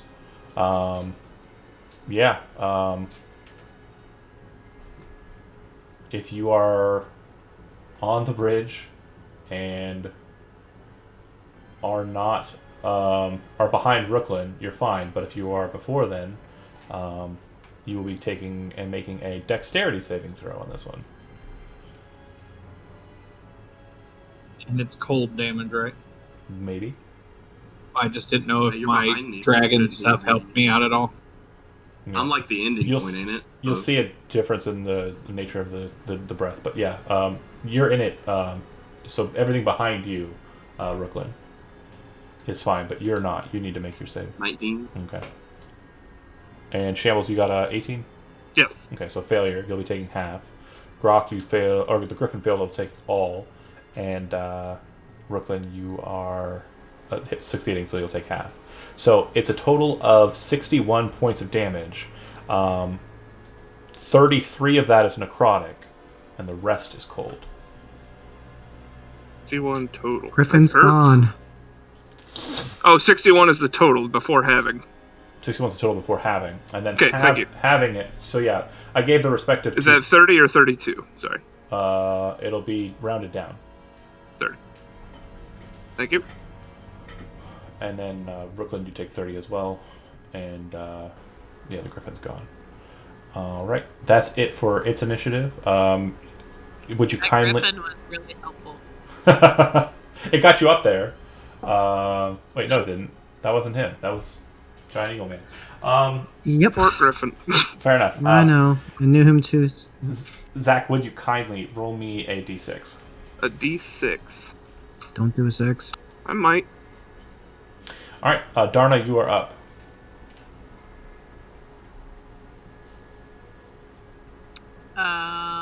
Go punch him. It's really fun.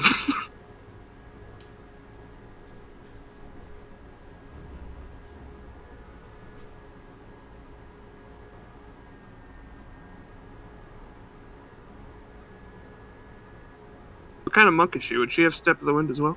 She doesn't need to get in his face. I do, but I don't wanna. Fine. Ho hum.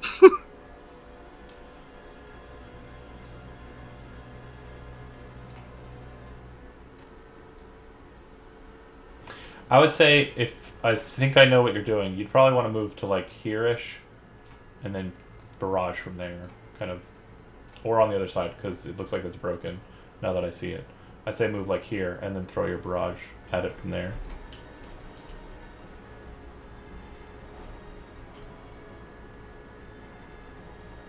Sound good? Okay. Your regular attack itinerary would be 2 attacks, and then as a bonus action, you can make a 3rd attack. Do you want a flurry to make a 4th? That sounds great. Okay. So go ahead and throw me 4 unarmed attacks.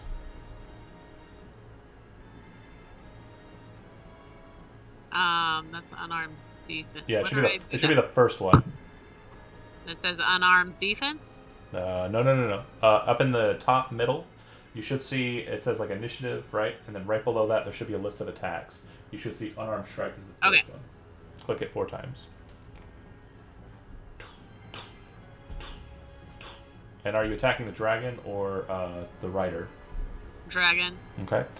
So hit, miss, hit. If you want the damage, if you look in the chat and scroll over it with your mouse, you should be able to like see how Monk Unarmed Strike is clickable. Click it for each one that hits. It'll be the first one, the second one, and the third one. Shambles, as you kind of take your position, get slammed in the head with a mace or the hammer and kind of turn and look back. You see her kind of rush over in that direction, throw her first foot forward, throw her left foot forward, and then kind of throw her fists in kind of like a horse stance. As her fists go out, you see radiant energy pulse out from her hands and fly at the dragon in kind of a cascade of flurries, 3 of the 4 hitting. You kind of have this moment where you kind of rear from the maul blow, but you also have this weird kind of like lapse. And you remember that the style that the only person who defeated you in gladiatorial combat had a very similar kind of stance that he used when he fought you. We'll discuss what that means later. We'll have a talk. Darn it, good moves. Great martial arts. Rooklyn, you are up.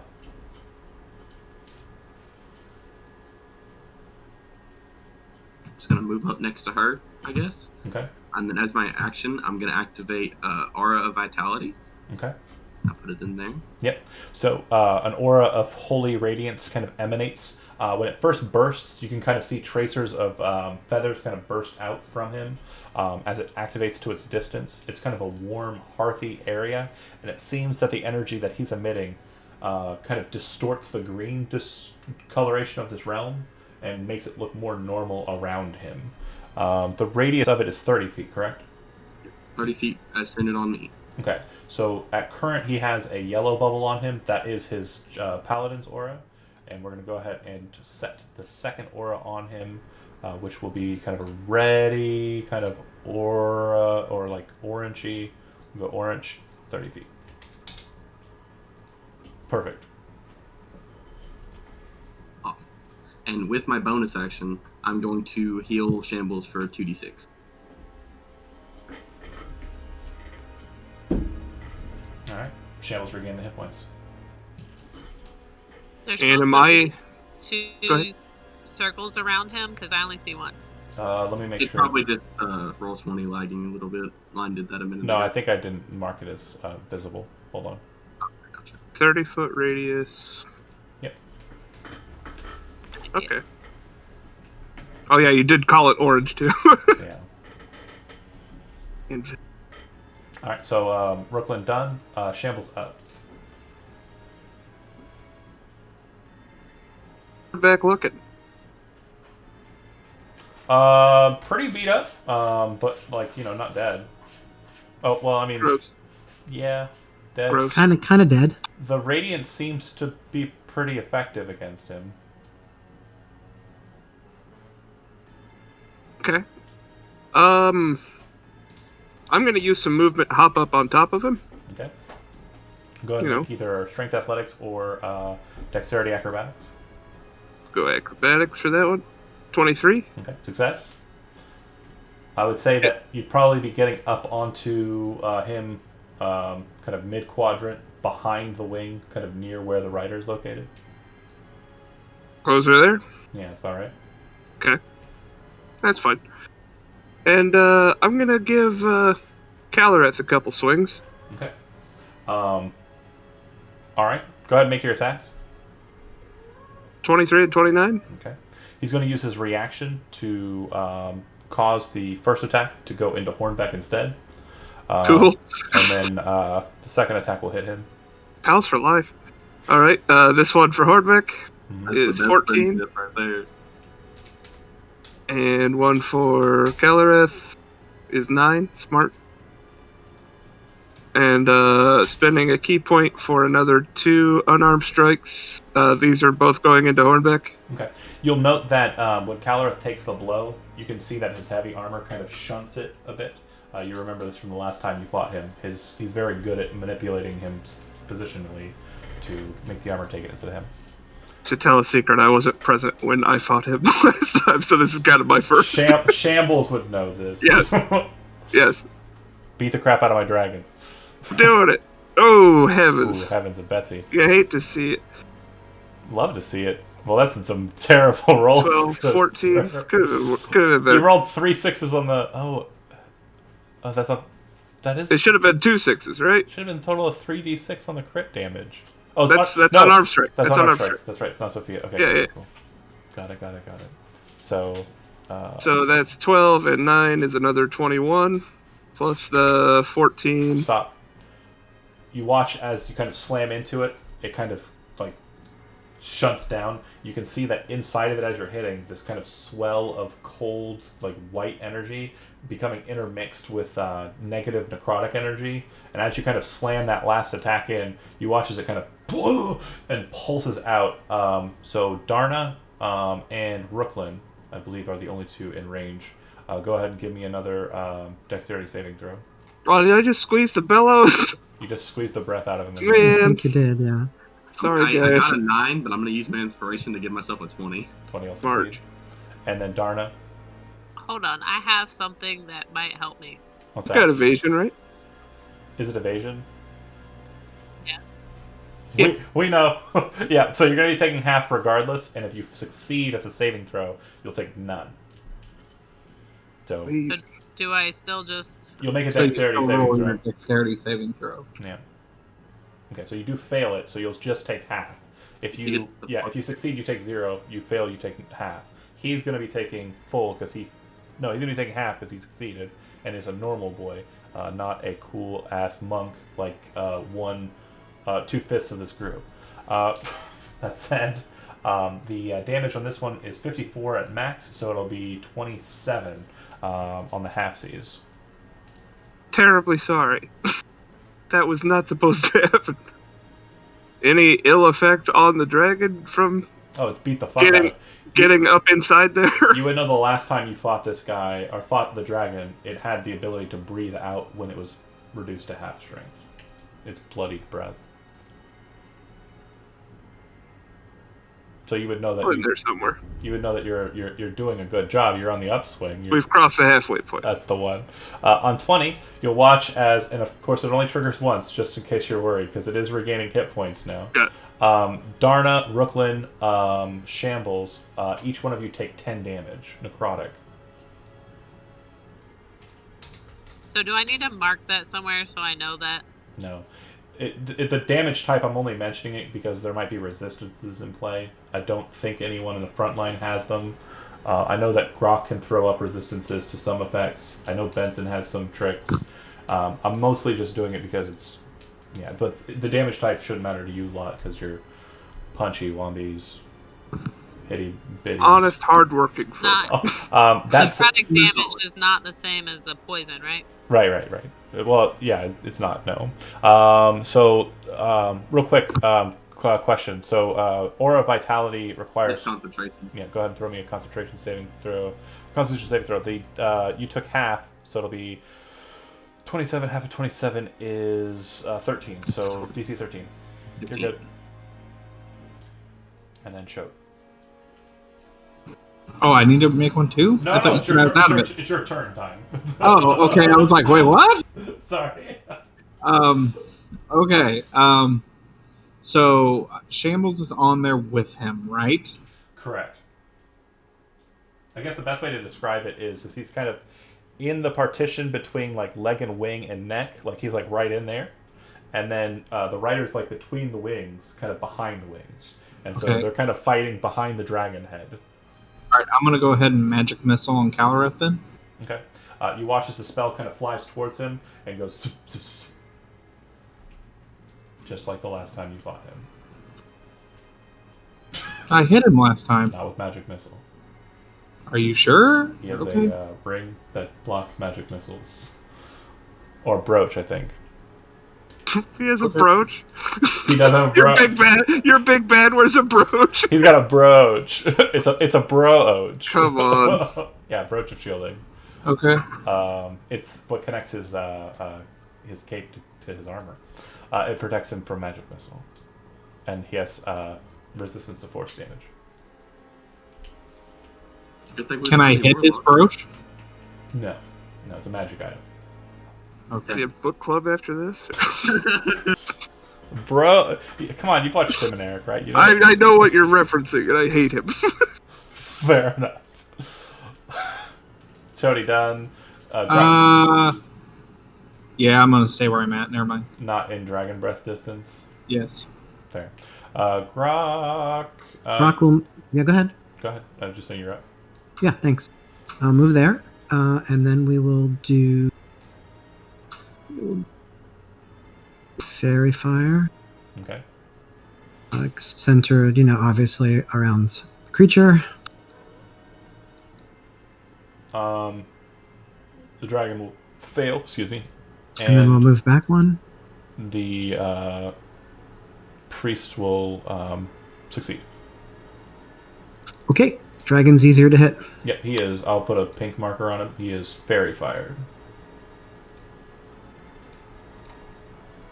Focus fire. Right. All right. It's broach o'clock. So you're on my dragon, and I'm not a fan. So I'm gonna go ahead and make that not be the case anymore. Shut up, kitty cat. You're being bad. Go ahead and give me a charisma saving throw. Charisma? That's new. You never get those. Bye. You disappear. Whoosh. Huh. You all watch as Shambles Dazzling personality again. just vanishes. So you appear in a kind of strange, kind of just gray, muted space, and you don't know where you're located. We're in trouble. Strangely, as you kind of look out from it, the space then kind of takes form, and you realize you're standing on the same bridge, but there's no magic there, and there's no fortress there, just a bridge. That's a thinker. Yep. Let's see. So our hideous hitter is now gone, guys. Yep. Oh, yeah. We're in trouble. Ooh, that's a weird one. Hold on, let me double check this. I gotta make sure I got this right. Okay. He goes away for a minute, right? And then he comes back. Yeah, that would be the case if he was on his home plane. If he was Plane not- dogs? Oh no. I'm sorry, who disappeared? The whole time. No, yeah. Shit. They'll bamf back. They'll bamf back Yeah, after he'll a come minute. back in a minute. Yep. We just gotta last 10 rounds. Weird. This will do great. Okay. After doing so, he we'll just leave your token on there. He kind of Yeah, that's fine. turns his attention, kind of holding the hammer out. He kind of raises it up, and starts kind of like saying some strange words in Draconic. The dragon, in response, trundles forward. Am I close enough to hear those words? It sounds like strange kind of divine prayers. It's Oh. gibberish.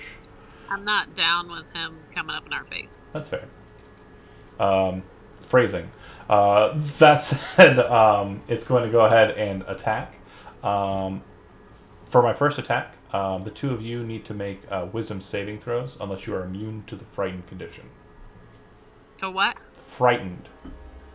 I have something about Advantage against it. Yep, your saving throw will be made with advantage. Do you have advantage, Brooklyn? I think it's like 10th level for courage. Does she get a benefit from being next to you? I have it marked as blue, so I know it gets my proficiency, but I don't think it has anything else. Okay. So yeah, you would still have to roll saving throw wise. Yeah, she does gain a bonus. +2 to her saving throw. So you have advantage and +2 to your roll, Kate, and go ahead and make a wisdom saving I throw. got a 21, by the way. It's good enough. I'm trying to see what it is. It's Is called it brave? yeah. It just says you have advantage against frightened check. You said wisdom? Yep. So you'll take the better of the 2 rolls, and you'll add 2, which will just be enough. 16. Yep. So you are not scared either. All right, that's its first attack. With its second and third attacks, it will go ahead and bite on Rooklyn and tail slap the halfling. Not into that. I mean, fair. 25 to hit, I think, is on the nose. Correct. Yeah, that's pretty good. I think I rolled a 12 to get it. So 21 piercing damage and 6 necrotic. Last time you got bit by one of these, it was cold damage. Seems like it's more evil now. The tail slap against Darna misses her 22 armor class. All right, it's done. It'll go to Darna. What about my Constitution save for? Oh yeah, you took damage. 21 plus 6 is 27, half 13 again. Didn't make it this time. It's a failure, yeah. So our vitality falls. I'll get that off the board.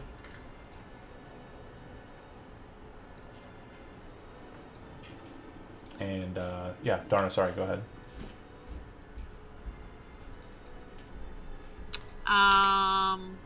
Trying to decide if I want to hit him with a sword or if I want to. Fisticuffs. Radiant damage does more. All right. Can I do the radiant damage up close? Yeah. Or do I need to? You're always bringing the Sun's Soul Strike. You could also do big explosion if you wanted to on both of them. I'm gonna try that. What one was that? It was called. I have too many things to read through. Was it the searing? Monks are the ones, yeah. It should be not Sun Searing, the one below that. Mage Slayer? No. Radiant Sunbolt? No. Down 2 more, I think. It should be.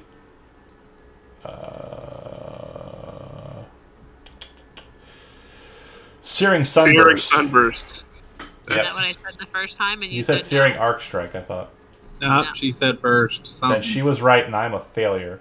Point is, what you're going to do is decide do you want to put 1 point, 2 points, or 3 points into it. Let's go with 3.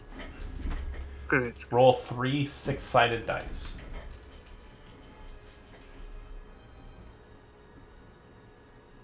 Or 6 6-sided dice. Sorry. 3 more. Cool. Alright, and then I need to make Constitution saving throws versus your save DC. The dragon fails. Kalar succeeds. It is all or nothing. So Kalar takes none, the dragon takes it, and will take it twice. Alright. I shouldn't have. That I was not near as cool as I thought it was going to be. It's definitely good against bigger targets, but yeah, I was just wanted to see it happen. Everyone else watching her, you see her kind of like raise her hands up and like focus her key into like a big ball and then throw it down like kind of behind-ish the dragon. It detonates. Spirit balled him, yeah. Was that one attack? That's your action, yeah. As a bonus action is unarmed strike, you have to make an attack first to do the bonus action, right? I don't know. Yeah, it's not. Searing Sunburst is not an attack, so you wouldn't be able to make your unarmed strikes afterwards. You could Patient Defense, it'd be 1 more key point, and you could take the dodge action as a bonus action. I will do that. Okay, so that's a total of 4 key points that you've spent, plus the 1 for Flurry, so you should be at 6. That's what I got. Cool. Rooklyn. I'm a one-trick pony, so I'm just gonna swing on him. Dragon? Yeah, I can't reach Kalarith. Well, he's riding it. You could try and attack him, but because of the size of the mountain... Have advantage on the dragon. Yep, yeah, you do have advantage on the dragon. That 23 hits. for the first one. 25 for the second one. Also hitting. Okay, I'm gonna do my Divine Smite on those as well. Okay, it's undead, so count it as such. First attack is with 12 smite damage. So we're looking at 25. first one. And the smite would be doubled on this, so 28. Okay. Second attack is 9, with the smite being 14, so 28. Okay. So as you kind of slam into it, the explosion kind of detonating behind it, slam into its face, bring the sword back up and around and slash towards the neck. You realize that you're cutting too high, and you don't drop it. You just continue follow through with the blow, and you watch as the blade cuts through its head or through its neck, and the head falls to the ground. The body parts start to kind of drop down like a skeleton breaking apart, and Calorith kind of floats, his legs kind of closing down at a higher rate, or less rate of fall, and standing on top of the broken skeleton of the dragon. The second that the dragon dies, the strange green area kind of changes once again. A kind of pulse of energy drops around from him, shifting the entire area into kind of a purplish light. As that happens, you can see that there's now a spectral kind of aura around Caloreth, and the dragon's head hammer he's wielding, eyes start to glow kind of a bright purple in coloration. As he kind of stands on top of the dead dragon, you watch as all of the bones seem to exhaust this energy from it that flows into Caloreth's aura, and he kind of stands there with the hammer, looking to Darna and Rooklyn. So that the fight has only just begun. And I was hoping that that would happen 9 minutes from now, but you were a lot faster than I had anticipated. My timing was not as precise as it usually is. We're really good at wailing on this dragon. Yeah. I hope he comes sure. back again. I mean, honestly, I just kind of want to bring him back just because it's hilarious to me. Yeah, just keep bringing him back. Have him track me down. I'll kick his ass. It'll be like So a many once a times- month kind of thing. So many times you'll be so proficient at it, like it'll just be one strike, one kill situation. I need to practice for that bird monster. God. Same. That said, No, you idiot. Fly higher. I would say we should continue. If we start now, it's going to get invested. I promise. You'll see what I mean next week, but I think this is a pretty good stopping point. I was hoping for it to be. You guys are really fucking radiant damage. Hey, look, I'm a one-trick pony, okay? I didn't think you were going to make it to him that quick. I was 100%. I was going to dash all the way to Calorith if the dragon didn't show up. Yeah, I was hopeful that you were going to be more cautious. You started off cautious and then went nuts into it. But yeah, we will begin the second portion of this fight next week. Thanks for watching, and see you then.